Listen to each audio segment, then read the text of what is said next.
Sebelum lanjut ke cerita selanjutnya, yuk subscribe dan like. Absen dulu di kolom komen ya ah. Udara di dalam ruang sidang terasa beku, seolah pendingin ruangan tidak hanya mendinginkan suhu, tetapi juga membekukan setiap emosi yang ada.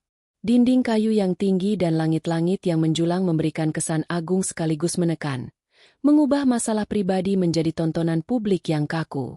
Di tengah keheningan yang hanya diselingi oleh derit kursi dan batuk yang tertahan, Arina Wijaya duduk tegak. Ia berusaha keras agar punggungnya tidak menyentuh sandaran kursi, seolah sentuhan itu akan membuatnya hancur berkeping-keping. Di seberangnya, terpisah oleh meja-meja legal yang dingin, duduklah Bramantio, suaminya. Atau lebih tepatnya, calon mantan suaminya. Berbeda dengan Arina yang tampak seperti porselen rapuh di ambang batas, Bram justru terlihat nyaman. Ia bersandar santai di kursinya. Setelan abu-abu mahalnya memeluk bahunya yang lebar dengan sempurna. Rambutnya ditata rapi, dan senyum tipis yang angkuh tak pernah lepas dari bibirnya. Ia seperti seorang raja yang sedang mengamati proses penyerahan upeti, bukan seorang suami yang menghadapi akhir dari pernikahannya. Pandangan mereka sesekali bertemu. Mata Bram memancarkan keyakinan dan cemoohan yang begitu tajam, seakan berkata, "Lihatlah dirimu. Lemah. Kau bukan apa-apa tanpaku." Arina segera menunduk setiap kali tatapan itu mengenainya, memfokuskan pandangannya pada satu-satunya benda yang memberinya kekuatan, sebuah amplop coklat tebal yang tergeletak di pangkuannya. Tangannya yang dingin menggenggamnya erat, merasakan ketebalan isinya yang menjadi jangkar di tengah badai ini. "Pihak penggugat, silakan lanjutkan." Suara hakim ketua, seorang pria paruh baya dengan wajah lelah, memecah keheningan. Pengacara Bram, seorang pria licin bernama Firman, berdiri dengan sigap. Gerakannya penuh percaya diri, seolah kemenangan sudah ada di dalam genggamannya. Ia merapikan dasinya sejenak sebelum memulai dengan suara yang lantang dan jelas, dirancang untuk mendominasi ruangan. "Terima kasih, Yang Mulia." Mulainya, berjalan mondar-mandir dengan perlahan. "Klien kami, Bapak Bramantio, telah mendedikasikan 8 tahun hidupnya untuk membangun rumah tangga dan mendukung karir istrinya, Ibu Arina Wijaya. Selama masa pernikahan, berkat visi dan kerja keras klien kami, aset keluarga telah berkembang pesat. Oleh karena itu, kami menuntut pembagian harta gonogini yang adil dan merata, yakni 50% untuk masing-masing pihak." Arina merasakan napasnya tercekat. Adil dan merata. Kata-kata itu terdengar seperti hinaan di telinganya. Firman tidak berhenti di situ. Ia mengambil sebuah dokumen dari mejanya. "Aset yang kami maksud, Yang Mulia, tidak hanya mencakup properti dan kendaraan yang dibeli selama masa pernikahan. Ini juga mencakup 50% saham di PT Arta Kreasindo, perusahaan rintisan yang didirikan oleh Ibu Arina."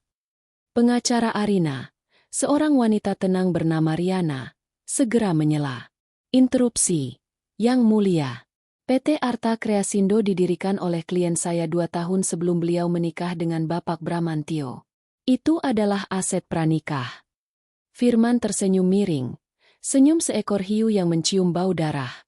"Benar, Yang Mulia. Namun, setelah pernikahan, klien kamilah yang dengan keahlian bisnisnya berhasil mengangkat perusahaan dari skala kecil menjadi pemain besar di industrinya. Klien kami mencurahkan waktu, tenaga, dan jaringannya untuk memajukan perusahaan tersebut. Kontribusinya sangat signifikan, mengubah aset pranikah tersebut menjadi aset bersama yang nilainya berlipat ganda. Kami memiliki saksi dan bukti untuk mendukung klaim ini." Desa. Kebohongan yang begitu sempurna dirangkai hingga terdengar seperti kebenaran. Arina merasakan getaran amarah menjalari tubuhnya, namun ia memaksanya surut. Belum saatnya. Kemudian, Firman menjatuhkan bom yang sesungguhnya. "Dan yang terakhir, Yang Mulia," katanya dengan nada dramatis. "Kami juga menuntut pembagian yang adil atas seluruh harta warisan yang diterima oleh Ibu Arina dari almarhumah neneknya 3 tahun lalu. Harta warisan tersebut, setelah diterima, telah menyatu dan digunakan untuk kepentingan bersama, termasuk investasi yang dikelola oleh klien kami. Dengan demikian, statusnya telah berubah menjadi harta bersama." Seluruh ruangan terasa berputar bagi Arina. Warisan neneknya. Satu-satunya peninggalan dari wanita yang paling ia cintai, kini hendak direbut oleh pria yang telah mengkhianatinya. Ia melirik Bram. Pria itu mengangguk puas mendengar ucapan pengacaranya. Senyumnya semakin lebar. Setelah Firman selesai dengan presentasinya yang penuh kebohongan, Hakim menoleh ke arah Bram. "Bapak Bramantio, adakah yang ingin Anda tambahkan?" Bram berdiri. Semua mata tertuju padanya. Ia merapikan jasnya, memancarkan aura superioritas yang membuat Arina mual. Ia menatap lurus ke arah Arina, mengabaikan Hakim dan semua orang di ruangan itu. Suaranya bergema, dingin dan penuh kemenangan. "Yang mulia, saya hanya ingin menambahkan satu hal," katanya. Jeda sejenak untuk membangun efek dramatis. Matanya berkilat penuh kekejaman saat ia melanjutkan. Setiap kata diucapkan dengan penekanan yang menyakitkan. "Arina, kau tahu aku yang membuatmu menjadi seperti sekarang. Tanpa aku, perusahaanmu itu hanya akan menjadi butik kecil di pinggir jalan. Warisan nenekmu itu, kau bahkan tidak akan tahu cara mengelolanya. Jadi, dengarkan baik-baik." Ia mengangkat dagunya, membusungkan dadanya. "Aku akan menguasai semua hartamu dan warisan nenekmu." Sebuah tawa kecil dan sinis lolos dari bibirnya. Tawa yang merendahkan, yang merayakan kemenangannya yang ia rasa sudah pasti. Tawa itu menggema di ruang sidang yang hening, menampar Arina lebih keras dari pukulan fisik. Semua orang terdiam. Pengacara Arina tampak marah. Hakim mengetukkan palunya sekali dengan pelan, wajahnya mengeras. Namun, Arina tidak lagi menunduk. Saat tawa Bram mereda, Arina perlahan mengangkat kepalanya. Untuk pertama kalinya hari itu, tatapannya bertemu langsung dengan Bram, dan tidak goyah. Tidak ada air mata di matanya. Tidak ada ketakutan. Yang ada hanya ketenangan sedingin es. Keteguhan yang terbentuk dari rasa sakit dan pengkhianatan selama bertahun-tahun. Bram terdiam. Tawanya tersangkut di tenggorokan. Ia sedikit terkejut melihat tatapan itu. Itu bukan tatapan Arina yang ia kenal. Wanita penurut yang mudah dimanipulasi. Sementara Bram masih memproses perubahan itu, jari-jari Arina dengan lembut mengelus permukaan amplop coklat di pangkuannya. Di dalam sana, tersimpan kebenaran. Di dalam sana, tersimpan akhir dari segalanya. Ini bukan hanya sebuah amplop. Ini adalah wasiat terakhir dari neneknya, sekaligus surat kematian bagi keserakahan suaminya. Dan sebentar lagi, seluruh dunia Bramantio akan runtuh karena isinya. Gema tawa Bram yang kejam di ruang sidang perlahan memudar, digantikan oleh gema tawa lain dari masa lalu. Tawa yang hangat, yang dulu sanggup meluluhkan hati Arina dan membuatnya percaya pada dongeng. Ingatan itu datang tanpa diundang. Sebuah film bisu yang berputar di benaknya. Kontras yang menyakitkan dengan realitas dingin di hadapannya. 8 tahun yang lalu, Bramantio adalah sebuah mimpi yang menjadi kenyataan. Arina bertemu dengannya di sebuah pameran desain, di mana ia dengan gugup memamerkan beberapa gaun hasil karyanya di sebuah stan kecil yang nyaris tak terlihat. Saat itu, PT Arta Kreasindo hanyalah sebuah nama di atas kartu nama dan sebuah mimpi besar di dalam hati. Bram, yang saat itu sudah menjadi manajer investasi muda yang sedang naik daun, mendekati stannya bukan dengan kesombongan, melainkan dengan kekaguman yang tulus. "Ini luar biasa," katanya. Jemarinya dengan hati-hati menyentuh kain sutra salah satu gaun. "Anda punya mata yang istimewa. Detailnya, potongannya ini bukan sekadar pakaian, ini karya seni." Arina, yang terbiasa dengan komentar basa-basi, merasakan pipinya memerah mendengar pujian yang begitu spesifik. Bram tidak hanya melihat gaunnya, ia melihat visinya. Percakapan mereka mengalir begitu saja, dari tren mode hingga strategi bisnis. Bram mendengarkan setiap kata yang keluar dari mulut Arina dengan perhatian penuh. Matanya tak pernah lepas dari wajah Arina, seolah setiap ide yang diucapkannya adalah hal paling cemerlang yang pernah ia dengar. "Desainer hebatku." Begitu ia sering memanggil Arina di awal hubungan mereka. Ia adalah pendukung terbesarnya. Ketika Arina ragu untuk menyewa ruko pertamanya, Bramlah yang meyakinkannya, bahkan membantunya menghitung proyeksi keuntungan. Ketika Arina kelelahan setelah bekerja 18 jam sehari, Bram akan datang membawakan makan malam kesukaannya dan memijat kakinya. Ia membuatnya merasa dilihat, dihargai, dan dicintai dengan cara yang belum pernah ia rasakan sebelumnya. Pernikahan mereka adalah puncak dari kisah dongeng itu. Sebuah pesta megah di taman, di bawah kerlip ribuan lampu kecil yang terasa seperti bintang. Di hadapan ratusan tamu, Bram berjanji akan menjadi sayap yang membantu Arina terbang lebih tinggi. Dan untuk beberapa saat, ia benar-benar menepati janjinya. Namun, perlahan tapi pasti, sangkar itu mulai dibangun di sekelilingnya. Batang-batang pertamanya terbuat dari kepedulian. Setelah Arina melakukan kesalahan kecil dalam pembukuan yang membuatnya kehilangan beberapa juta rupiah, Bram datang sebagai penyelamat. Sayang, kamu ini seniman sejati. Jiwamu ada di desain, di kain, di keindahan. Katanya dengan lembut sambil membelai rambut Arina. Jangan biarkan angka-angka pusing ini membebani pikiran kreatifmu. Biar aku yang urus administrasinya. Ya? Aku lebih mengerti soal ini. Kamu fokus saja menciptakan mahakarya. Arina, yang saat itu merasa gagal dan lelah, menerima tawaran itu dengan penuh rasa syukur. Ia merasa begitu beruntung memiliki suami yang begitu pengertian. Ia menyerahkan kendali keuangan perusahaan kepada Bram tanpa berpikir dua kali. Awalnya, semuanya terasa lebih mudah. Arina bisa fokus mendesain, dan perusahaan berkembang lebih cepat di bawah manajemen keuangan Bram. Lalu, batang-batang sangkar berikutnya mulai dipasang, isolasi. Dulu, Arina memiliki lingkaran pertemanan yang erat. Mereka adalah teman-temannya sejak kuliah, tempat ia biasa berbagi keluh kesah dan tawa.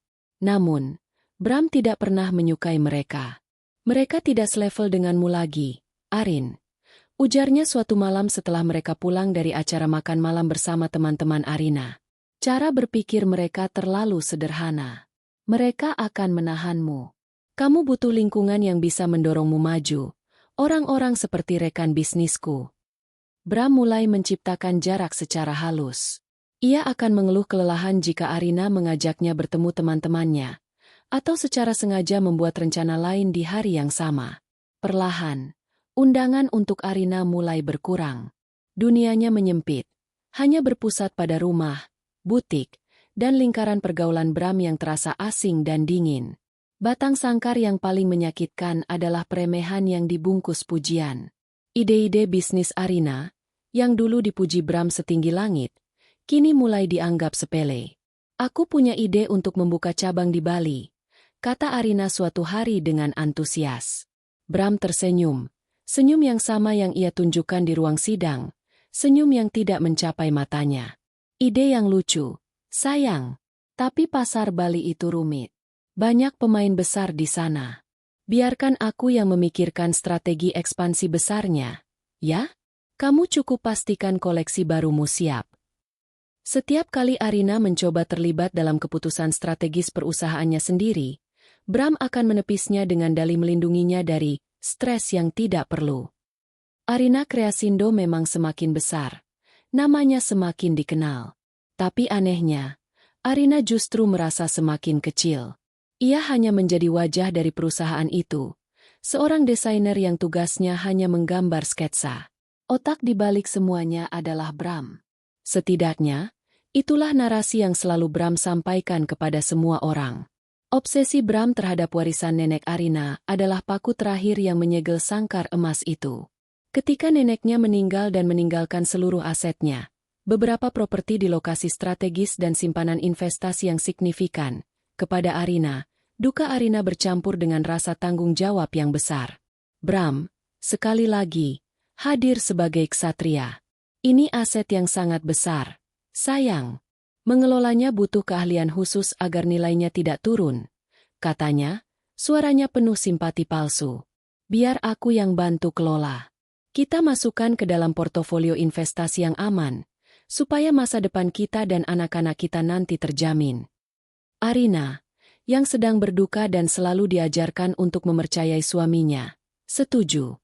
Ia melihat Bram larut dalam dokumen-dokumen warisan itu, bekerja hingga larut malam. Ia mengira itu adalah bentuk cinta dan tanggung jawab. Ia tidak melihat kilatan keserakahan di mata suaminya, Atau cara jemarinya menelusuri daftar aset itu seolah-olah itu adalah miliknya. Kenangan itu memudar. Wajah Bram yang penuh cinta dari masa lalu melebur dan bertransformasi menjadi wajah dingin dan penuh cemoohan yang kini menatapnya dari seberang ruangan. Dongeng itu telah lama berakhir. Sang pangeran telah berubah menjadi monster, dan istana indah mereka tak lebih dari sebuah sangkar emas yang mewah. Namun monster itu telah melakukan satu kesalahan fatal.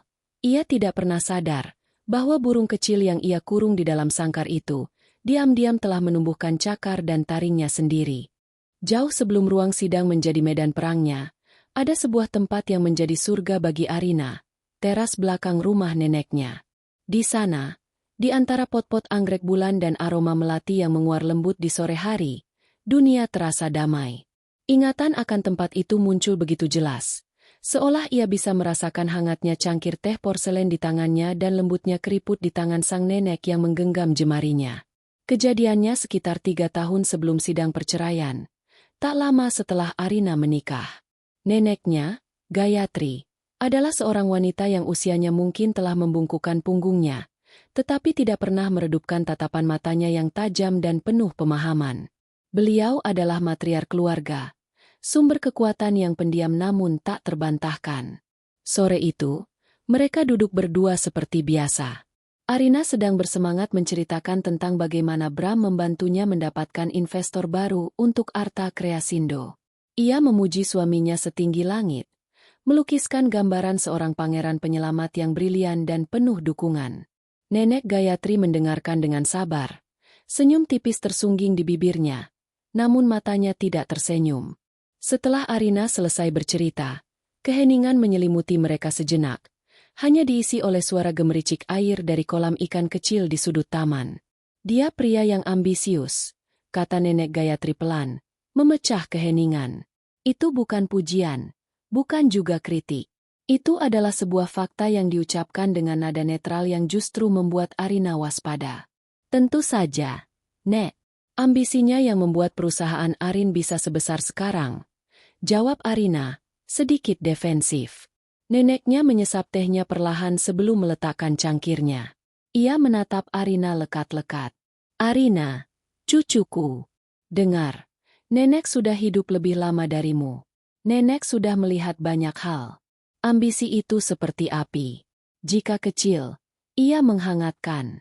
Jika terlalu besar, ia membakar habis semua yang ada di sekitarnya, termasuk orang yang menyalakannya dan orang-orang yang ia cintai. Arina terdiam. Kata-kata itu terasa seperti kerikil di sepatunya. Sebuah ketidaknyamanan kecil yang sulit diabaikan. Nenek Gayatri meraih tangan Arina. Kulitnya yang rapuh terasa hangat. Nenek tidak bilang suamimu jahat. Nenek hanya bilang dia sangat ambisius. Dan orang yang ambisius kadang lupa di mana batas antara melindungi dan menguasai. Ia berhenti sejenak, seolah memilih kata-kata berikutnya dengan sangat hati-hati. Nenek ingin kau berjanji satu hal. Apapun yang terjadi, jangan pernah 100% bergantung pada siapapun, bahkan pada suamimu atau pada nenek sekalipun. Kekuatan terbesarmu ada di dalam dirimu sendiri. Beberapa minggu setelah percakapan itu, kondisi kesehatan nenek Gayatri mulai menurun. Suatu hari, ia memanggil Arina ke kamarnya. Di sana, bersama seorang notaris kepercayaan keluarga, terbaring setumpuk dokumen di atas meja. Nenek sudah menyiapkan segalanya, kata nenek Gayatri dengan suara yang lebih lemah dari biasanya. Namun tatapan matanya tetap setajam elang. Semua yang nenek miliki akan menjadi milikmu saat nenek pergi nanti. Air mata mulai menggenang di pelupuk mata Arina. Namun neneknya mengangkat tangan, menghentikannya. Jangan menangis. Ini bukan tentang kematian. Ini tentang kehidupan. Kehidupanmu. Harta ini adalah bekalmu, tapi ia juga bisa menjadi beban, bahkan kutukan, jika tidak dilindungi dengan benar.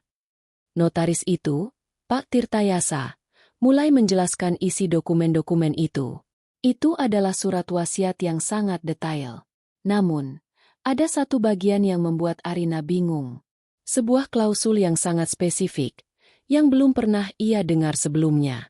Pak Tirtayasa menjelaskan, dalam surat wasiat ini, Ibu Gayatri menambahkan sebuah pasal pelindung.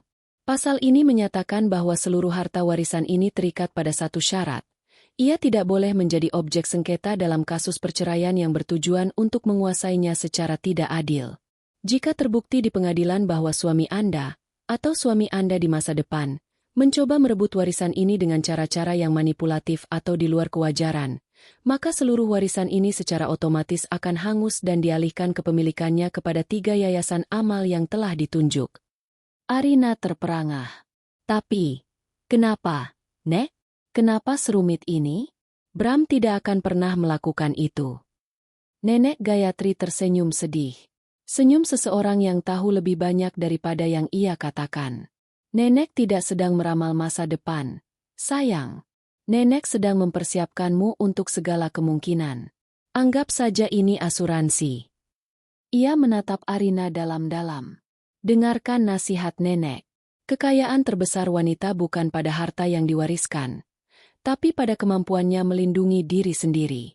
Jangan pernah biarkan serigala berbulu domba masuk ladangmu tanpa kau siapkan jebakan. Saat itulah Arina mulai mengerti. Ini bukan ketidakpercayaan. Ini adalah kebijaksanaan. Ini adalah pelajaran terakhir dari neneknya, yang diajarkan melalui tindakan, bukan hanya kata-kata. Nenek ingin kau merahasiakan klausul ini, lanjutnya. Biarkan semua orang tahu kau menerima warisan. Tapi detail tentang jebakan ini, hanya kau, Pak Tirta, dan Tuhan yang tahu. Simpan dokumen ini baik-baik. Suatu hari, mungkin kau tidak akan pernah membutuhkannya. Tapi jika hari itu datang, kau akan tahu apa yang harus dilakukan. Arina mengangguk, meskipun hatinya masih terasa berat. Ia menandatangani dokumen-dokumen itu, merasa seperti sedang melakukan sesuatu yang salah, sesuatu yang mengkhianati kepercayaannya pada Bram. Sekarang, duduk di kursi pengadilan yang keras, Arina akhirnya memahami segalanya. Neneknya tidak sedang meramal. Beliau adalah seorang pengamat ulung sifat manusia. Beliau telah melihat benih keserakahan dalam diri Bram jauh sebelum Arina menyadarinya. Bisikan nasihatnya sore itu di teras belakang kini bergema menjadi raungan singa di dalam hati Arina. Jebakan itu telah dipasang bertahun-tahun yang lalu. Dan serigala itu, dengan angkuh dan tanpa sadar, sedang berjalan lurus ke arahnya. 1 tahun sebelum dinginnya ruang sidang merayap ke dalam tulangnya, kehidupan Arina terasa hangat dan penuh. Pernikahannya, di mata dunia dan bahkan seringkali di matanya sendiri, tampak sempurna. Bram adalah suami yang penuh perhatian di depan publik, selalu siap dengan pujian untuk istri desainerku yang jenius. Arta Kreasindo berkembang pesat di bawah, manajemen brilian, mereka berdua. Arina, yang tenggelam dalam kesibukan mendesain koleksi baru, menerima narasi itu sebagai kebenaran. Ia percaya pada keharmonisan yang mereka bangun, tidak menyadari bahwa fondasinya telah lama retak. Retakan itu menampakkan dirinya bukan dalam sebuah pertengkaran hebat atau pengakuan yang dramatis, melainkan dalam sebuah keheningan di suatu Selasa malam. Bram sedang mandi, dan Arina perlu mencari draft proposal kerjasama dengan sebuah department store besar yang ia yakini tersimpan di laptop suaminya. Bramlah yang menangani semua korespondensi bisnis penting. Pakai saja laptopku. Sayang, filenya ada di folder proposal aktif, kata Bram dari dalam kamar mandi, suaranya teredam oleh deru air. Dengan izin itu, Arina duduk di kursi kerja Bram yang empuk. Aroma parfum maskulin suaminya yang mahal masih samar-samar tercium di udara. Ia menyalakan laptop dan dengan cepat menemukan folder yang dimaksud. Namun, saat kursornya bergerak, matanya secara tidak sengaja menangkap sebuah folder lain yang terselip di antara folder-folder kerja yang rapi. Namanya aneh. Proyek pesisir. Arina mengerutkan kening. Ia tidak ingat mereka memiliki proyek apapun yang berhubungan dengan pesisir. Mungkin ini kejutan untuknya? Sebuah villa di tepi pantai yang pernah mereka impikan? Seulas senyum kecil menyentuh bibirnya. Didorong oleh rasa penasaran yang polos, ia mengklik folder itu. Isinya bukan gambar-gambar villa atau brosur liburan. Isinya adalah serangkaian file PDF dan spreadsheet. Nama filenya sebagian besar berupa kode angka dan tanggal. Arina membuka salah satunya secara acak. Itu adalah sebuah faktur. Di bagian atas tertera kop surat sebuah perusahaan yang belum pernah ia dengar. PT Samudra Biru Konsultan. Faktur itu menagih biaya konsultasi strategi pasar kuartal 3 kepada Arta Kreasindo senilai 300 juta rupiah. Jantung Arina berdebar sedikit lebih cepat. 300 juta? Untuk konsultasi? Ia yang mengepalai tim kreatif dan pengembangan produk. Seharusnya ia tahu tentang konsultan semahal ini. Ia membuka file lain. Faktur lagi, dari perusahaan yang sama, kali ini untuk analisis logistik dan rantai pasok, senilai 250 juta. Di bawahnya, ada bukti transfer dari rekening operasional Arta Kreasindo. Statusnya lunas. Tangannya mulai terasa dingin. Ia membuka file spreadsheet. Di dalamnya ada daftar panjang transfer dana ke PT Samudra Biru Konsultan yang terjadi selama hampir 2 tahun terakhir. Totalnya membuat perut Arina mual. Miliaran rupiah. Uang dari perusahaan yang ia bangun dari nol telah mengalir ke entitas misterius ini. Dengan jari-jari gemetar, ia membuka tab browser baru dan mengetikkan PT Samudra Biru Konsultan. Hasilnya aneh.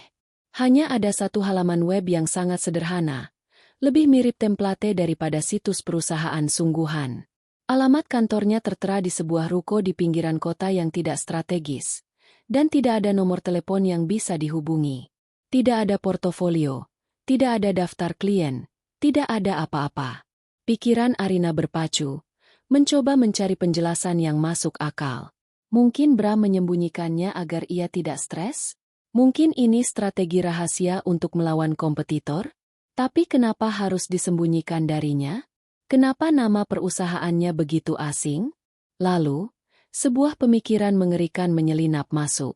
Ia kembali ke folder itu dan melihat detail rekening bank penerima. Kemudian ia membuka aplikasi mobile banking di ponselnya, masuk rekening bersama mereka, dan memeriksa riwayat transaksi lama. Hatinya mencelos.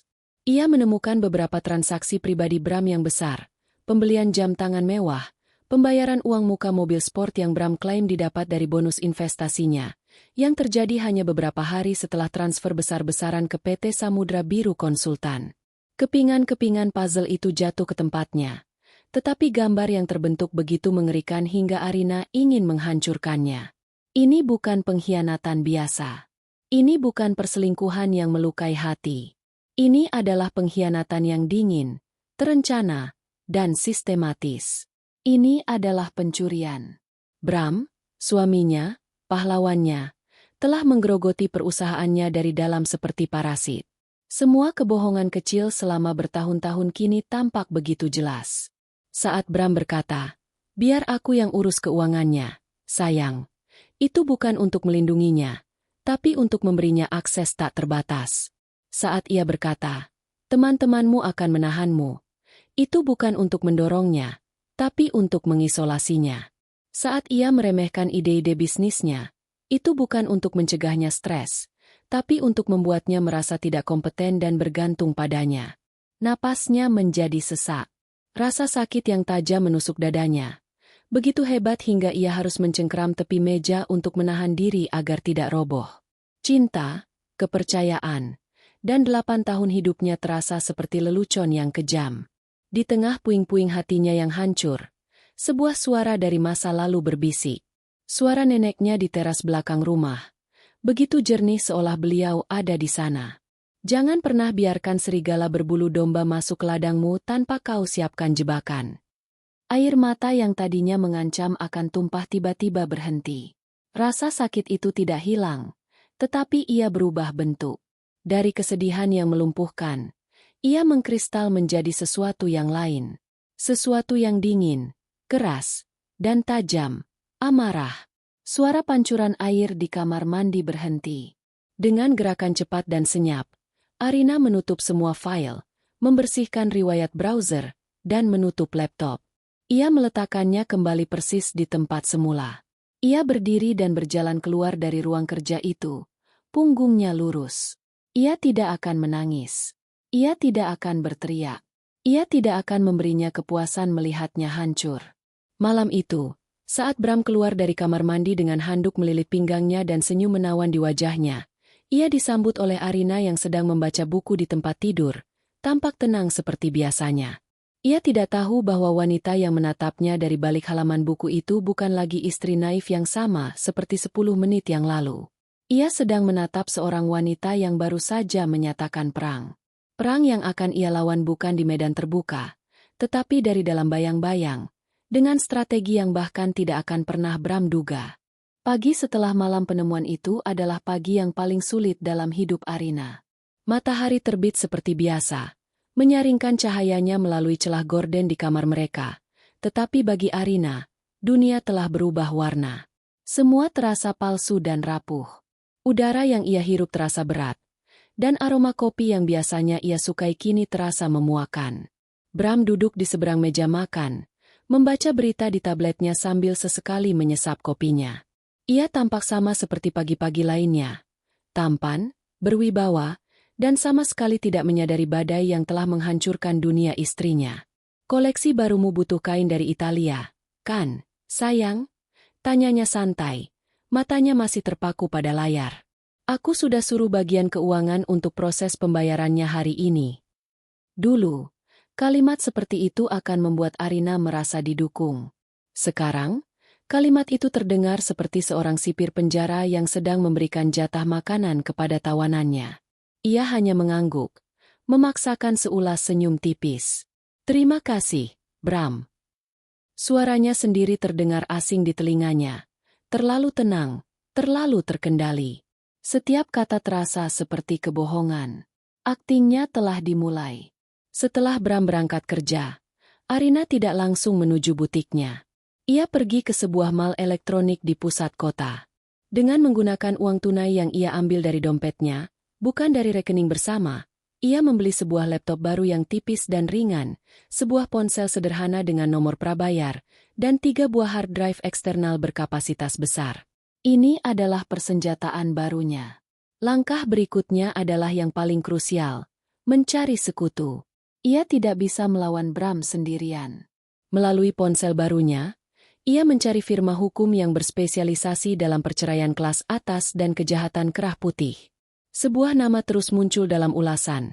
Ratna Juwita, SH, MH. Deskripsinya singkat namun kuat. Cerdas, tanpa kompromi, berpihak pada kebenaran. Arina membuat janji temu dengan nama samaran.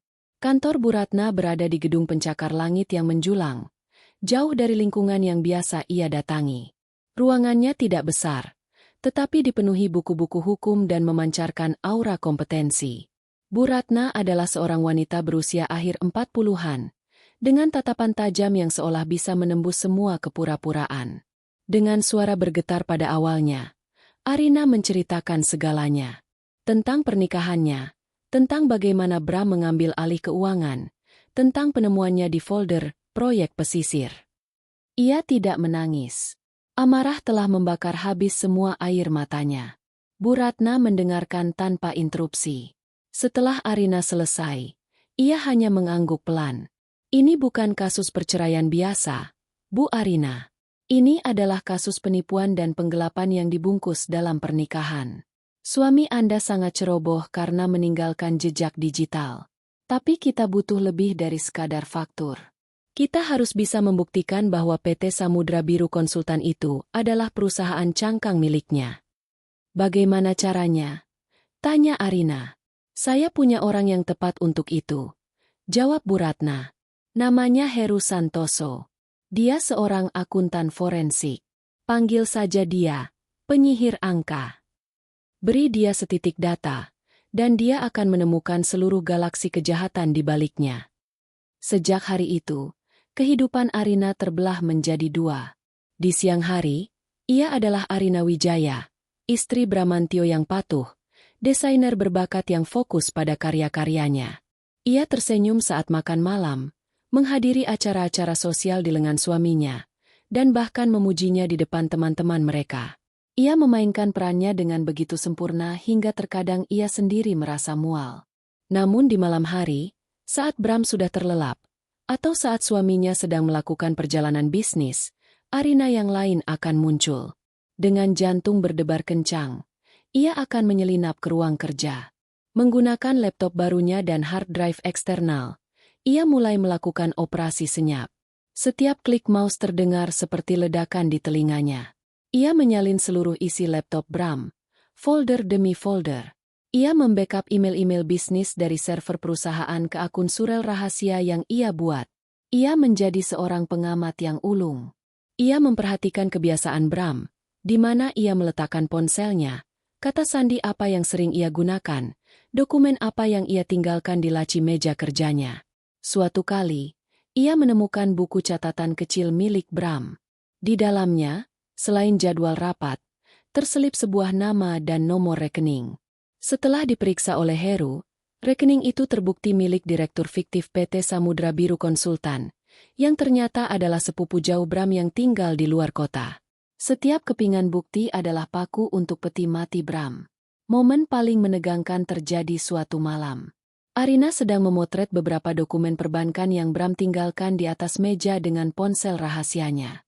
Tiba-tiba ia mendengar langkah kaki di koridor. Bram terbangun. Dengan panik, Arina mematikan layar ponsel dan menyelipkannya di bawah bantal sofa, lalu berpura-pura tertidur di sofa dengan sebuah majalah mode menutupi wajahnya. "Sayang, kamu belum tidur?" tanya Bram. Suaranya serak karena mengantuk. "Oh, aku ketiduran di sini.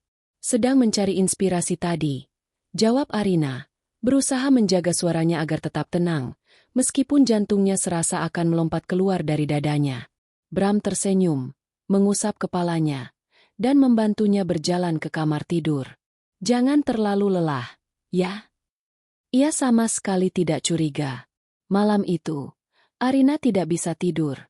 Ia berbaring di samping pria itu, merasakan panas tubuhnya, mencium aroma parfumnya, dan yang ia rasakan hanyalah dinginnya kebencian. Bulan-bulan berlalu. Hard drive eksternal itu kini penuh dengan bukti, salinan transfer bank, rekaman percakapan, email-email yang memberatkan, struktur perusahaan cangkang, dan analisis aliran dana dari Heru yang menunjukkan bagaimana uang Arta Kreasindo digunakan untuk membiayai gaya hidup mewah Bram dan investasi pribadinya. Di sebuah pertemuan rahasia terakhir sebelum gugatan cerai dilayangkan, Bu Ratna meletakkan semua ringkasan bukti di atas meja. "Kita sudah punya semuanya, Bu Arina," katanya dengan nada puas. "Kita bisa menghancurkannya di pengadilan. Tidak hanya dalam kasus perdata, tapi ini cukup untuk menyeretnya ke ranah pidana." Arina menatap tumpukan dokumen itu. Itu bukan hanya kertas. Itu adalah rasa sakit hatinya, malam-malam tanpa tidurnya, dan keberaniannya yang terkumpul. Ia bukan lagi korban. Ia adalah arsitek dari kejatuhan suaminya. Dan sekarang, ia siap untuk mengambil langkah berikutnya. Strategi perang tidak selalu tentang serangan frontal. Terkadang, kemenangan diraih dengan menggali lubang, menutupinya dengan ranting dan daun kering, lalu dengan sabar menunggu musuh yang terlalu percaya diri untuk jatuh ke dalamnya. Beberapa minggu sebelum gugatan cerai didaftarkan, Arina memutuskan inilah saatnya untuk memasang jebakan terakhirnya. Ia telah memiliki segunung bukti yang dikumpulkan oleh Heru dan Bu Ratna, cukup untuk menenggelamkan Bram dalam gugatan perdata dan pidana sekaligus. Tapi Arina tahu karakter suaminya. Jika diserang langsung, Bram akan melawan seperti binatang buas yang terpojok, menggunakan semua sumber dayanya untuk menghancurkan Arina, bahkan jika itu berarti mereka berdua sama-sama hancur. Tidak, Arina tidak menginginkan perang yang berdarah-darah. Ia menginginkan sebuah eksekusi yang bersih, senyap, dan tak terbantahkan. Ia membutuhkan pengakuan dari Bram sendiri, dalam bentuk yang paling mengikat, sebuah perjanjian di atas kertas. Momennya datang di suatu Kamis malam. Bram baru saja pulang dari perjalanan bisnisnya ke Singapura, membawa oleh-oleh tas tangan desainer untuk Arina dan aura kesuksesan yang arogan. Mereka selesai makan malam, dan suasana hatinya tampak sangat baik. Ini adalah saat yang tepat. Dengan tangan yang sengaja dibuat sedikit gemetar, Arina mendekati Bram yang sedang bersantai di ruang keluarga. Di tangannya bukan tumpukan bukti yang tebal, melainkan hanya selembar kertas. Salinan rekening koran Arta Kreasindo yang ia cetak. "Bram," panggilnya dengan suara pelan dan ragu-ragu, persis seperti Arina yang dulu. Bram menurunkan korannya, sedikit terganggu. Ya, sayang. Arina menyodorkan kertas itu. Jarinya menunjuk pada satu baris transaksi. Aku tidak sengaja melihat ini tadi saat memeriksa laporan keuangan untuk koleksi baru. Ada transfer sebesar 100 juta ke PT Samudra Biru Konsultan. Aku tidak pernah dengar perusahaan ini. Ini untuk apa ya? Ia memainkan perannya dengan sempurna. Matanya memancarkan kebingungan murni, bukan tuduhan. Nada suaranya menyiratkan rasa ingin tahu seorang istri, bukan interogasi seorang musuh. Untuk sesaat, hanya sesaat, Arina melihat kepanikan melintas di mata Bram. Sebuah kilatan kecil yang langsung ditutupi dengan senyum merendahkan. Oh, itu, katanya, melambaikan tangannya dengan santai seolah mengusir lalat. Itu hanya urusan administrasi. Sayang, agak rumit untuk dijelaskan. Semacam strategi efisiensi pajak. Kamu nggak akan mengerti. Itu dia. Kata-kata andalannya. Kamu nggak akan mengerti. Dulu, kata-kata itu membuatnya merasa bodoh. Malam ini, kata-kata itu adalah musik di telinganya. Konfirmasi bahwa Bram masih memandangnya rendah. Arina menunduk, memainkan ujung gaun rumahnya. Tapi, jumlahnya besar sekali, Bram. Dan aku cari di internet. Perusahaannya aneh. Aku jadi takut. Ia mengangkat wajahnya, memastikan Bram bisa melihat genangan air mata yang mulai terbentuk di matanya. Aku takut, kalau terjadi apa-apa dengan perusahaan, atau denganmu, aku bagaimana? Bram tertawa kecil. Tawa yang dimaksudkan untuk menenangkan tapi justru penuh dengan superioritas. Sayangku, jangan berpikir yang tidak-tidak. Semuanya baik-baik saja. Aku yang kendalikan semuanya. Justru itu, isak Arina, membiarkan satu tetes air mata jatuh. Kamu yang kendalikan semuanya. Aku tidak tahu apa-apa. Kalau kamu kenapa-kenapa, aku akan jadi apa? Semua harta kita atas nama bersama, aset perusahaan. Aku tidak mengerti cara kerjanya. Warisan nenek juga. Bagaimana jika semuanya hilang? Ia melihat roda gigi berputar di kepala Bram. Suaminya itu melihat seorang wanita yang panik dan irasional, yang ketakutannya bisa dimanfaatkan. Arina melanjutkan, seolah sebuah ide baru saja muncul di benaknya yang kalut. Bagaimana kalau kita membuat sebuah perjanjian? Hanya untuk membuatku tenang. Bram mengangkat alis. Perjanjian apa? Perjanjian pasca nikah, kata Arina pelan. Seolah malu-malu mengucapkannya. Isinya sederhana saja. Hanya untuk menegaskan kalau warisan dari nenek itu sepenuhnya milikku, tidak akan pernah bisa diganggu-gugat. Dan aset Arta Kreasindo yang sudah ada sebelum kita menikah, itu juga milikku. Sebagai imbalannya, ia menatap Bram dengan tatapan memohon. Aku akan percaya padamu sepenuhnya. Aku akan lupakan soal transfer ini. Aku tidak akan pernah bertanya-tanya lagi soal keuangan. Aku hanya ingin jaminan kecil itu, Bram, untuk rasa amanku. Keheningan melanda ruangan. Arina bisa merasakan jantungnya berdebar kencang, menanti keputusan Bram. Ia sedang menyajikan racun termanis yang pernah ada. Sebuah solusi yang tampak menguntungkan Bram dari segala sisi. Dari sudut pandang Bram, ini adalah tawaran yang luar biasa. Istrinya yang bodoh ini baru saja memberinya jalan keluar yang sempurna. Dengan menandatangani perjanjian itu, ia bisa menghentikan semua pertanyaan selamanya. Ia bisa terus menguras dana perusahaan tanpa dicurigai. Dan perjanjian itu sendiri? Di pengadilan nanti, ia yakin pengacaranya bisa dengan mudah membuktikan bahwa perjanjian itu dibuat di bawah tekanan emosional dan tidak sah. Ia akan terlihat seperti suami yang murah hati yang hanya ingin menenangkan istrinya yang histeris. Senyum lebar dan tulus akhirnya terukir di wajah Bram. Ia menarik Arina ke dalam pelukannya. Tentu saja, sayang. Tentu saja kita bisa lakukan itu. Apapun untuk membuatmu merasa aman. Katanya dengan suara yang dibuat terdengar begitu tulus. Aku akan suruh pengacaraku menyiapkannya besok. Tidak. Sela Arina cepat. Jangan pakai pengacaramu. Biar aku yang minta tolong Pak Tirta, notaris kepercayaan keluarga nenek. Biar terasa lebih personal dan cepat. Bram setuju tanpa berpikir dua kali. Semakin cepat, semakin baik. 2 hari kemudian, mereka duduk di kantor notaris Tirtayasa yang tenang. Pak Tirta, yang telah diberi pengarahan penuh oleh Arina dan Bu Ratna, menyajikan dokumen itu dengan wajah datar dan profesional. Bram membacanya sekilas, matanya hanya fokus pada klausul yang menguntungkannya, bahwa Arina tidak akan lagi mempertanyakan urusan keuangan. Bagian tentang pemisahan harta warisan dan aset pranikah ia anggap sebagai harga kecil yang harus dibayar. Dengan goresan pena yang mantap dan senyum puas, Bram menandatangani dokumen itu. Saat ia menyerahkan pena itu kembali, ia menatap Arina dan mengedipkan sebelah matanya, seolah berkata, "Lihat, aku suami yang baik, kan?" Arina hanya tersenyum tipis. Di balik senyum itu, ia merasakan getaran kemenangan yang dingin merayap di sekujur tubuhnya. Suara ketukan stempel notaris di atas kertas terdengar seperti palu hakim yang menjatuhkan vonis.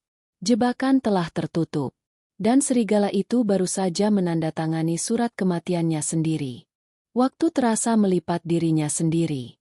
Kenangan akan penandatanganan perjanjian di kantor notaris yang sunyi kini terasa begitu jauh, tergantikan oleh realitas dingin dari ruang sidang pengadilan agama. Udara di dalam ruangan terasa pengap, syarat dengan kebohongan yang ditenun dengan begitu ahlinya hingga nyaris menyerupai kebenaran. Arina duduk tegak di kursinya, tangannya terlipat rapi di atas pangkuan, menggenggam amplop coklat itu seolah benda itu adalah sauh yang menahannya di tengah badai. Di seberang ruangan, Bram adalah perwujudan dari kepercayaan diri. Ia mengenakan setelan paling mahal miliknya, rambutnya ditata sempurna, dan ia memasang ekspresi seorang martir yang terluka, kombinasi yang ia tahu sangat efektif untuk menarik simpati. Di sampingnya, pengacaranya, Hartono, SH, adalah seekor hiu yang mencium darah di air. Ia mondar-mandir di depan meja hakim, suaranya menggelegar. Setiap kata adalah serangan yang ditujukan untuk melucuti martabat Arina. Yang mulia, Hartono memulai argumennya. Gestur tangannya menyapu ke arah Arina. Mari kita lihat faktanya. Di hadapan kita ada seorang seniman, seorang desainer yang brilian dalam memadukan warna dan kain. Namun, dengan segala hormat, kejeniusannya di bidang kreatif berbanding terbalik dengan pemahamannya akan dunia bisnis dan keuangan yang kejam. Klien saya, Bapak Bramantio, melihat potensi yang luar biasa ini. Tapi ia juga melihat kerapuhannya. Hartono berhenti sejenak, membiarkan kata kerapuhan menggantung di udara. Sejak awal pernikahan mereka, klien saya, dengan cinta dan pengabdian, mengambil alih beban yang tidak sanggup dipikul oleh istrinya. Ia yang mengelola Arta Kreasindo, mengubahnya dari butik kecil menjadi sebuah jenama yang disegani. Ia yang dengan cermat menginvestasikan kembali keuntungan perusahaan. Ia yang mengelola properti warisan dari almarhumah nenek Ibu Arina, mengubah aset-aset yang terbengkalai menjadi sumber pendapatan pasif yang signifikan. Semua ini ia lakukan demi masa depan mereka bersama. Pengacara Arina, Bu Ratna, hanya duduk diam, matanya yang tajam mengikuti setiap gerakan Hartono. Ia tidak menyela, tidak mengajukan keberatan. Ketenangannya begitu kontras dengan agresi lawannya, membuat Bram dan Hartono semakin merasa di atas angin. Mereka menganggap diamnya Bu Ratna sebagai tanda kekalahan. Kemudian, Hartono memanggil saksi pertama mereka, seorang manajer keuangan yang pernah bekerja di Arta Kreasindo selama 3 tahun, seorang pria bernama Rizal. Rizal berjalan ke depan dengan langkah mantap, menghindari tatapan mata Arina. "Saudara saksi," tanya Hartono dengan nada ramah. "Selama Anda bekerja di Arta Kreasindo, bagaimana Anda menggambarkan peran Ibu Arina dalam pengambilan keputusan finansial?" Rizal berdeham. "Ibu Arina, beliau lebih banyak fokus pada sisi desain. Untuk urusan angka, kontrak, atau investasi, beliau selalu berkata, 'Tanyakan saja pada Bram, saya tidak mengerti hal-hal seperti itu.'" Sebuah kebohongan yang dibungkus dengan setengah kebenaran. Arina memang sering mengatakan itu, Tetapi konteksnya adalah karena Bram selalu memonopoli informasi dan membuatnya merasa tidak kompeten. Apakah Ibu Arina pernah menunjukkan minat untuk belajar atau terlibat dalam manajemen keuangan? Lanjut Hartono. Jarang sekali, Pak. Pernah sekali kami mengajukan proposal ekspansi. Beliau hanya melihat sketsa desain tokonya saja. Saat kami mulai membahas proyeksi laba rugi, beliau bilang pusing dan menyerahkan semuanya pada Pak Bram. Beliau bilang, untung ada Bram, kalau tidak, perusahaan ini pasti sudah bangkrut. Arina menahan napas. Ia ingat momen itu. Ia pusing bukan karena tidak mengerti, tapi karena ia baru saja begadang semalaman menyelesaikan detail koleksi baru. Bram memelintir kelelahannya menjadi bukti ketidakmampuannya. Puncaknya adalah ketika Hartono selesai dengan saksinya dan Bram sendiri maju ke depan. Ia tidak terlihat marah. Ia terlihat hancur. Sebuah pertunjukan akting yang layak diganjar piala Oscar. Bapak Bramantio, kata Hartono dengan nada lembut. Bisakah Anda ceritakan kepada majelis hakim, apa yang Anda rasakan saat menerima gugatan cerai ini, terutama terkait tuntutan atas harta yang telah Anda bangun bersama? Bram menghela napas panjang, menatap lurus ke arah hakim, matanya berkaca-kaca. Hancur, Pak Hakim. Saya merasa semua pengorbanan saya sia-sia. Saya melepaskan kesempatan untuk membangun bisnis saya sendiri demi fokus membesarkan usaha istri saya. Saya begadang mempelajari pasar saham agar uang kami berkembang. Saya bernegosiasi dengan penyewa-penyewa properti warisannya agar nilainya terus naik. Saya pikir kami adalah tim. Ternyata di matanya, saya hanyalah seseorang yang ingin merampas hartanya.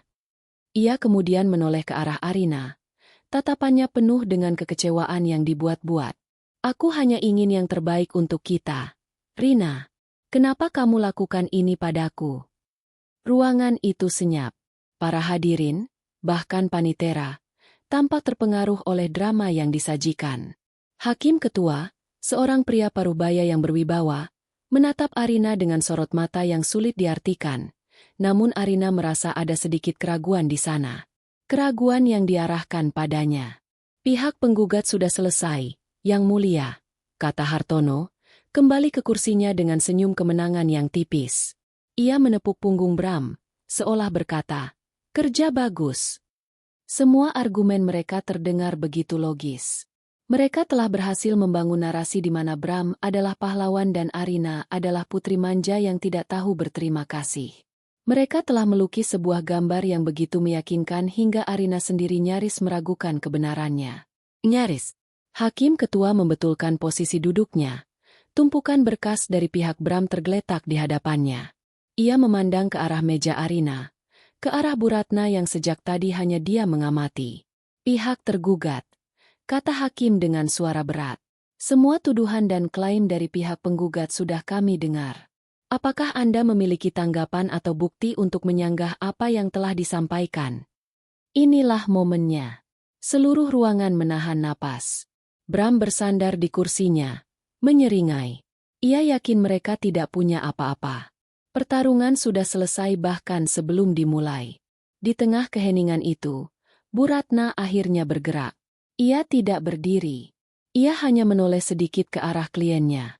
Arina, bisiknya pelan, namun cukup untuk didengar oleh Arina. Sekarang giliranmu.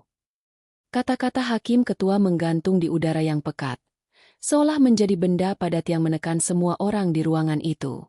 Apakah Anda memiliki tanggapan atau bukti untuk menyanggah apa yang telah disampaikan? Di sudutnya, Bram menyeringai. Seringai itu adalah campuran dari kemenangan, kepuasan, dan sedikit rasa kasihan yang dibuat-buat untuk wanita yang sebentar lagi akan menjadi mantan istrinya yang miskin. Pengacaranya, Hartono, membetulkan dasinya, sudah siap untuk mengajukan mosi agar persidangan segera ditutup dengan kemenangan telak di pihaknya. Mereka telah membombardir pengadilan dengan narasi yang sempurna. Apalagi yang bisa dilakukan oleh seorang desainer yang tidak mengerti angka? Membacakan puisi? Semua mata tertuju pada meja tergugat. Mereka menunggu Bu Ratna berdiri dan memberikan pembelaan yang terbata-bata, atau mungkin mengajukan permohonan yang menyedihkan. Namun, Yang terjadi selanjutnya di luar dugaan semua orang. Bu Ratna memang berdiri, tetapi gerakannya tenang dan penuh keyakinan. Ia tidak membawa setumpuk dokumen untuk membantah tuduhan satu persatu. Ia hanya merapikan blazernya dan menatap lurus ke arah majelis hakim. Yang mulia, suaranya terdengar jelas dan mantap, memecah keheningan. Pihak kami tidak akan membuang-buang waktu pengadilan yang terhormat ini dengan perdebatan panjang atau perang kata-kata. Karena seperti yang kita semua tahu, kebenaran sejati tidak memerlukan banyak pembelaan.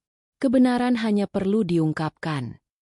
Hartono mendengus pelan, menganggapnya sebagai bualan kosong. Bram terkekeh sinis. Bu Ratna melanjutkan, kami tidak akan memanggil saksi tandingan. Kami juga tidak akan membedah setiap kebohongan yang telah disampaikan oleh pihak penggugat. Kami hanya memiliki satu hal.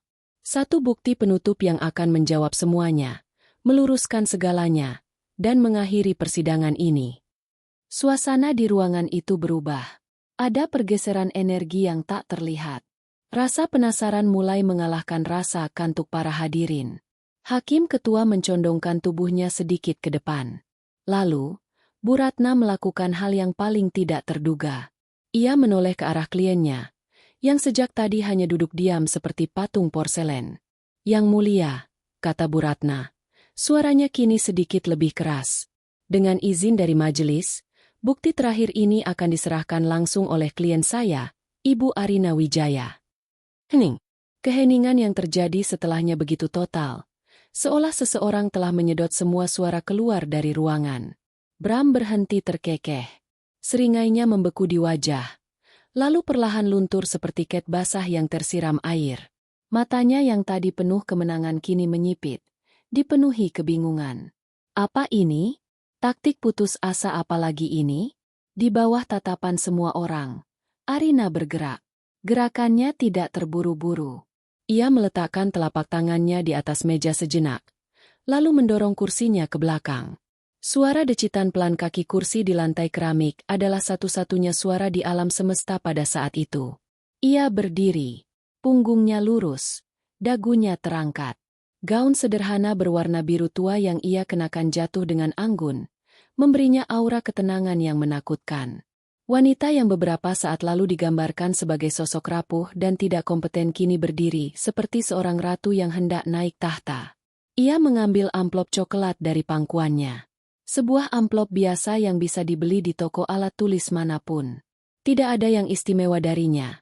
Tetapi di tangan Arina, benda itu terasa memiliki bobot yang luar biasa. Dan kemudian, ia mulai berjalan. Langkah pertamanya terasa seperti gempa bumi kecil bagi Bram. Ia melihat Arina berjalan keluar dari balik meja, melintasi ruang pemisah, dan menuju ke depan, ke arah meja hakim. Setiap langkahnya mantap dan terukur. Sepatu hak rendahnya menghasilkan suara ketukan yang lembut namun tegas di lantai marmer. Tuk, tuk, tuk. Setiap ketukan terdengar seperti detak jam yang menghitung mundur menuju sesuatu yang tak terhindarkan. Arina tidak menatap Bram. Tatapannya lurus ke depan, melewati semua orang, terfokus pada tujuannya. Wajahnya tenang, ekspresinya kosong, seperti permukaan danau di pagi hari sebelum angin datang. Ketenangan inilah yang membuat bulu kuduk Bram meremang. Ini bukan Arina yang ia kenal. Arina yang ia kenal akan menangis, akan gemetar, akan menatapnya dengan tatapan memohon. Wanita yang berjalan di hadapannya ini adalah orang asing. Bram menoleh ke arah Hartono, mencari jawaban. Tapi pengacaranya yang hebat itu hanya bisa menatap dengan mulut sedikit ternganga. Sama bingungnya dengan kliennya. Arina tiba di depan meja panitera, tepat di hadapan majelis hakim. Ia tidak mengatakan sepatah kata pun. Ia hanya mengulurkan tangannya dan dengan gerakan yang anggun, meletakkan amplop coklat itu di atas meja kayu yang kokoh. Suara pelan itu bergema di seluruh ruangan. Untuk pertama kalinya, matanya bertemu dengan mata hakim ketua. Di dalam tatapannya, tidak ada permohonan, tidak ada kemarahan, tidak ada ketakutan. Hanya ada keyakinan yang dingin dan mutlak. Ia memberikan anggukan hormat yang nyaris tak terlihat kepada majelis hakim. Kemudian, ia berbalik dan berjalan kembali ke kursinya dengan ketenangan yang sama. Seluruh proses itu mungkin hanya berlangsung selama 30 detik, tetapi bagi Bram, rasanya seperti selamanya. Pikirannya berpacu liar. Apa isinya? Foto-foto perselingkuhannya? Tapi ia selalu berhati-hati. Rekaman suara? Tidak mungkin. Arina tidak akan sepintar itu. Surat cinta lama yang memohon agar mereka rujuk? Ya, mungkin itu. Sebuah upaya terakhir yang menyedihkan untuk menarik simpati. Tetapi saat Arina duduk kembali di kursinya dan menatap lurus ke depan seolah tidak ada yang terjadi, secercah ketakutan yang nyata mulai mencengkeram jantung Bram.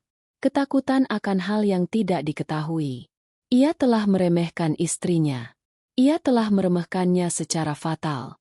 Dan kini, sebuah amplop coklat sederhana tergeletak di meja hakim, siap untuk mengungkap seberapa besar kesalahan yang telah ia perbuat. Hakim ketua menatap amplop itu sejenak, lalu beralih menatap Arina, dan terakhir ke arah Bram yang wajahnya kini pucat pasi. Dengan gerakan perlahan, sang hakim mengulurkan tangannya dan mengambil amplop itu. Keheningan di ruang sidang begitu tebal hingga terasa bisa diiris dengan pisau. Waktu seolah berhenti berdetak saat tangan hakim ketua yang keriput namun mantap menyentuh segel amplop coklat itu. Bram menahan napas. Jantungnya berdebar begitu kencang hingga ia bisa mendengarnya di telinganya sendiri. Sebuah genderang perang yang mengumumkan kekalahannya yang akan datang. Ia masih mencoba meyakinkan dirinya sendiri bahwa ini hanyalah gertakan. Sebuah drama teatrikal terakhir dari seorang wanita yang putus asa. Dengan gerakan yang disengaja, hakim ketua merobek amplop itu. Ia tidak membukanya dengan tergesa-gesa. Ia melakukannya dengan perlahan, menambah ketegangan yang sudah tak tertahankan. Ia melirik sejenak ke arah Arina, yang duduk dengan ketenangan seorang biksu, lalu ke arah Bram, yang wajahnya kini memancarkan kecemasan yang tak bisa lagi disembunyikan. Pertama, ia mengeluarkan selembar kertas tebal yang dilipat rapi. Kertas dengan kop surat notaris.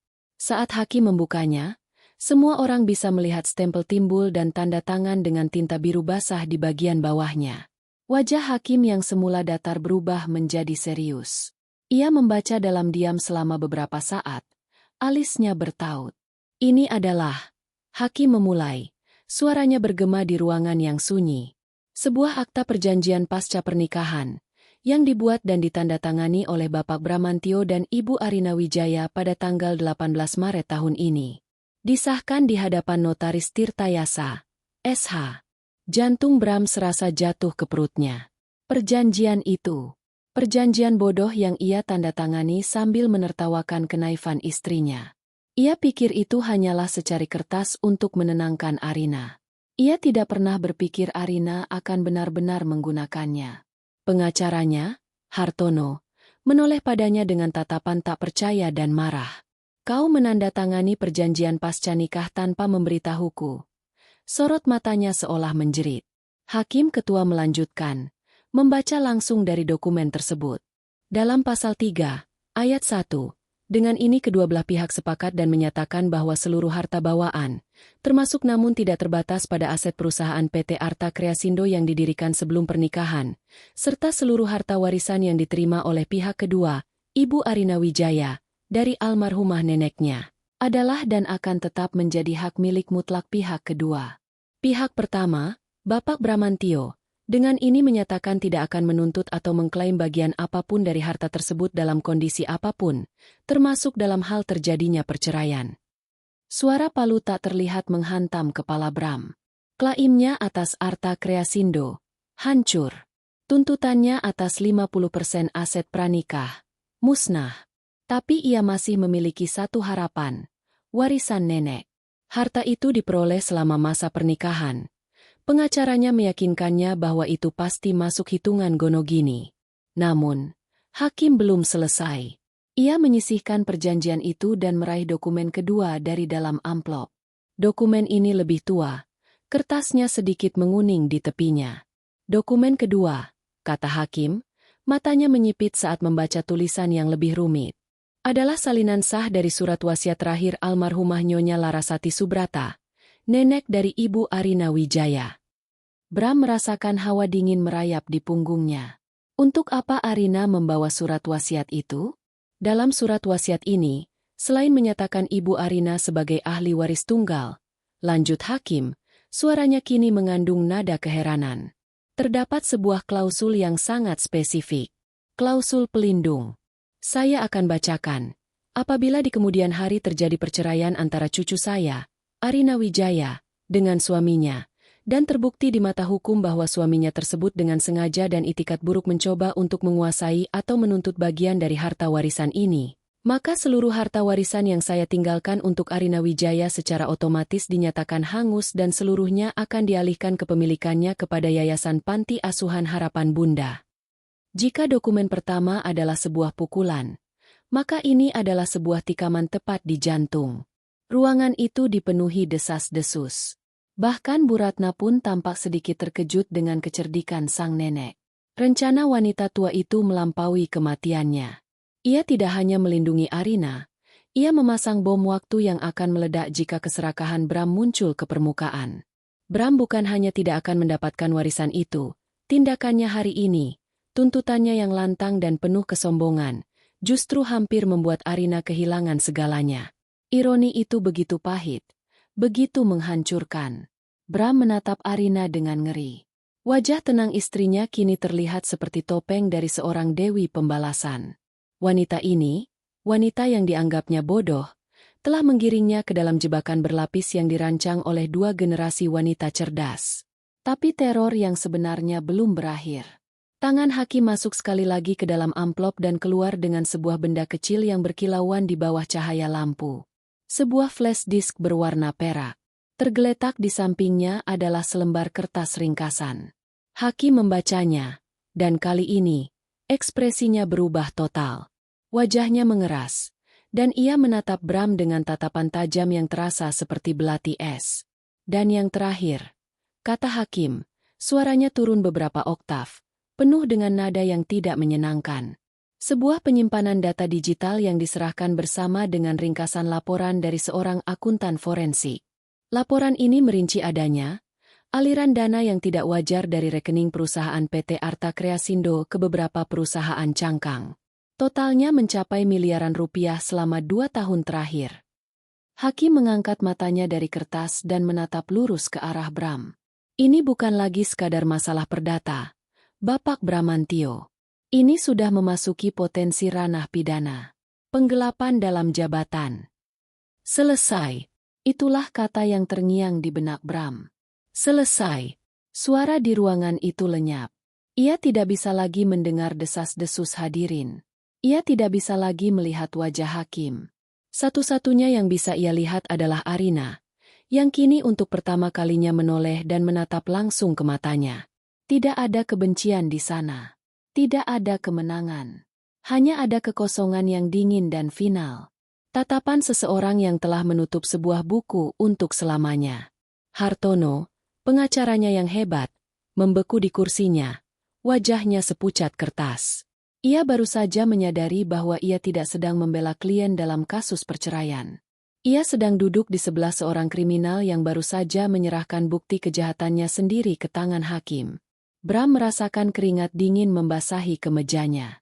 Kakinya gemetar di bawah meja. Tawa puasnya beberapa jam yang lalu kini kembali menghantuinya. Bergema di kepalanya sebagai tawa seorang pria bodoh yang sedang menari di tepi jurang. Ia telah diremehkan. Ia telah dipermainkan. Ia telah dihancurkan. Dan senjata pemusnahnya adalah sebuah amplop coklat sederhana di tangan wanita yang pernah ia sebut miliknya. Ketukan palu hakim terdengar 3 kali. Tok, tok, tok. Suara itu tidak keras, tetapi gaungnya di dalam ruang sidang yang hening terasa seperti ledakan meriam. Setiap ketukan adalah paku terakhir yang ditancapkan pada peti mati kesombongan Bramantio. Setiap gema adalah lonceng kebebasan bagi Arina Wijaya. Hakim ketua, setelah menelaah semua bukti yang tak terbantahkan, mengangkat wajahnya. Sorot matanya yang tajam tidak lagi tertuju pada Arina atau Bram, melainkan pada kebenaran yang kini terhampar telanjang di hadapannya. Setelah menimbang semua bukti dan kesaksian, suaranya terdengar berat dan final. Majelis hakim memutuskan. 1. Menolak seluruh gugatan dan tuntutan yang diajukan oleh pihak penggugat, Bapak Bramantio, secara keseluruhan. Bram tersentak seolah baru saja disetrum. Di sampingnya, Hartono menunduk. Wajahnya memerah karena malu dan kekalahan profesional yang telak. 2. Lanjut hakim. Mengesahkan perceraian antara Bapak Bramantio dan Ibu Arina Wijaya. Hak asuh anak tidak relevan karena tidak ada anak dalam pernikahan ini. Mengenai harta, pengadilan mengesahkan keabsahan akta perjanjian pasca pernikahan yang telah dibuat. Seluruh aset perusahaan PT Arta Kreasindo dan harta warisan dari almarhumah Nyonya Larasati Subrata adalah hak milik mutlak Ibu Arina Wijaya. Sebuah desahan lega kolektif terdengar dari segelintir teman Arina yang datang memberinya dukungan. Arina sendiri tidak bergerak. Ia hanya memejamkan matanya sejenak. Sebuah doa syukur tanpa kata terucap di dalam hatinya. Dan ketiga, kata hakim, nadanya berubah menjadi lebih serius saat ia melirik ke arah flash disk yang tergeletak di mejanya. Mengenai temuan adanya dugaan penggelapan dana perusahaan, pengadilan akan menyerahkan salinan bukti ini beserta risalah sidang kepada pihak kepolisian dan kejaksaan untuk ditindaklanjuti sesuai dengan hukum pidana yang berlaku. Sidang dinyatakan ditutup. Tok. Palu diketuk sekali lagi. Selesai. Benar-benar selesai. Bram tidak bergerak. Ia hanya terduduk lemas di kursinya. Tatapannya kosong menembus dinding di depannya. Pria yang beberapa jam lalu tertawa puas, yang dengan angkuh menyatakan akan menguasai segalanya, kini hancur lebur. Setelan mahalnya yang tadinya memancarkan kekuasaan kini tampak seperti kostum badut yang kebesaran pada manekin yang patah. Di matanya yang nanar, ia bisa melihat masa depannya terbentang, kehancuran finansial, aib sosial, dan jeruji besi yang dingin. Semua itu ia raih sendiri dengan tangannya, dipicu oleh keserakahannya yang tak terbatas. Hartono dengan cepat membereskan tasnya, bahkan tidak menoleh atau mengucapkan sepatah kata pun pada kliennya. Ia berjalan cepat keluar ruangan, ingin segera menjauh dari bangkai karir Bram yang kini membusuk. Bu Ratna menoleh pada Arina dan tersenyum tulus. Selamat, Bu Arina. Anda berhasil. Arina membalas senyuman itu. Senyum pertama yang benar-benar mencapai matanya setelah sekian lama. Terima kasih, Bu. Ini semua berkat Anda. Dan Nenek. Ia berdiri dengan perlahan. Ia tidak melirik sedikit pun ke arah Bram. Baginya, pria itu sudah tidak ada lagi. Ia hanyalah hantu dari masa lalu, gema dari sebuah kesalahan yang telah ia bayar lunas. Dengan anggukan hormat kepada majelis hakim, Arina berbalik dan mulai berjalan menuju pintu keluar. Langkahnya terasa ringan. Setiap langkah menjauhi ruang sidang adalah langkah yang membebaskannya dari belenggu tak terlihat yang telah mengikatnya selama bertahun-tahun. Para hadirin menatapnya dengan campuran rasa kagum dan hormat. Mereka telah menyaksikan seekor domba yang mereka kira lemah. Ternyata adalah seekor singa betina yang sabar menunggu saat yang tepat untuk menerkam. Saat ia mendorong pintu kayu yang berat itu dan melangkah keluar ke koridor, cahaya matahari dari jendela besar di ujung lorong menyambutnya. Terasa hangat dan nyata. Dan ketika ia akhirnya melangkah keluar dari gedung pengadilan, dunia terasa berbeda. Cahaya matahari sore yang keemasan menerpa wajahnya. Terasa seperti belayan lembut yang menghapus semua jejak air mata yang pernah jatuh. Ia berhenti di puncak tangga, menarik napas dalam-dalam. Udara yang ia hirup bukan lagi udara pengap penuh kebohongan dari ruang sidang, melainkan udara segar kebebasan. Suara klakson mobil, deru lalu lintas, obrolan orang-orang yang lalu lalang, semua kebisingan kota yang biasanya ia abaikan, kini terdengar seperti sebuah simfoni kehidupan baru. Ia tidak menangis. Ia tidak tertawa. Ia hanya berdiri di sana, merasakan momen itu meresap ke dalam setiap pori-pori tubuhnya. Perang telah usai. Bukan hanya perang di pengadilan, tapi juga perang di dalam dirinya. Perang melawan rasa takut, keraguan diri, dan bayang-bayang suaminya yang manipulatif. Ia teringat bisikan neneknya di taman bertahun-tahun lalu. Kekuatanmu bukan pada apa yang nenek tinggalkan untukmu, tapi pada apa yang nenek lihat di dalam dirimu. Sekarang ia mengerti.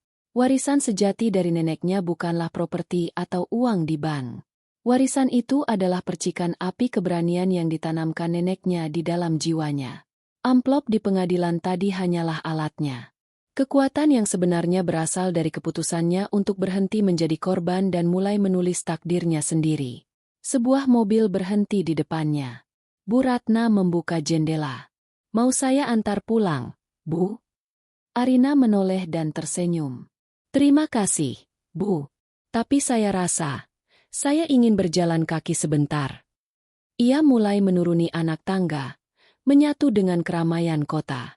Ia tidak tahu persis kemana tujuannya. Mungkin ia akan mampir ke kedai kopi favoritnya, atau mungkin berjalan-jalan di taman kota. Untuk pertama kalinya dalam waktu yang sangat lama, ia tidak perlu meminta izin pada siapapun. Ia menatap cakrawala kota yang terbentang di hadapannya. Gedung-gedung pencakar langit menjulang gagah, seolah memberinya hormat. Fajar kebebasannya telah tiba, bukan di pagi hari, melainkan di senja yang keemasan ini. Babak lama dalam hidupnya telah ditutup dengan cara yang paling tegas. Kini, di hadapannya terbentang lembaran-lembaran kosong. Buku catatannya masih kosong, dan untuk pertama kalinya, pena itu ada di tangannya sendiri. Dan ia siap untuk menulis.